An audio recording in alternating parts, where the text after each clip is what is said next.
চলো, কালকে আমাদের বাড়িতে পূজা শেষ, আজকে রান্না বান্না খাওয়া দাওয়া। দিদি রান্না করছে, কাকিমা মাংস ধুচ্ছে, বাবা চিকেন এখানে ধোয়া হচ্ছে। দিদি কি রান্না হলো? কেরে কেরে কে কে কি রান্না হলো দিদি? এই দেখো দেখাও। হ্যাঁ, কি রান্না করলো বলো? এই যে আমাদের রান্ধুনি স্পেশাল, আমাদের প্রত্যেকটা অনুষ্ঠানে দিদি রান্না করে, খুব সুন্দর রান্না করে। আমাদের অনুষ্ঠানে দিদি ছাড়া হয় না।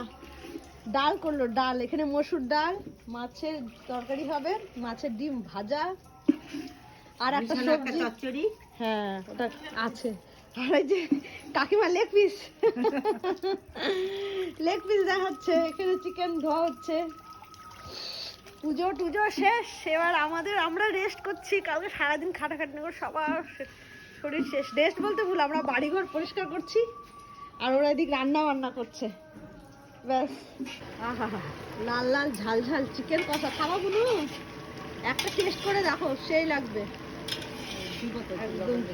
হ্যাঁ লাল লাল ঝাল ঝাল দেখো, লোভ লাগছে না? লোভ লাগছে না এখানে দেখে? একদম।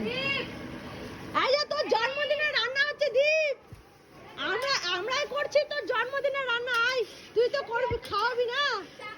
এই তো চিকেন কষা লাল লাল ঝাল ঝাল করে। আয় দীপ, আয়, হ্যাপি বার্থডে। আয়, তুই খাওয়ালি না, কি হয়েছে? আমরাই তোকে খাওয়াবো। আয়, আর তোর জন্য একটা স্পেশাল কেক বানাবো, দাঁতে কাটতে হবে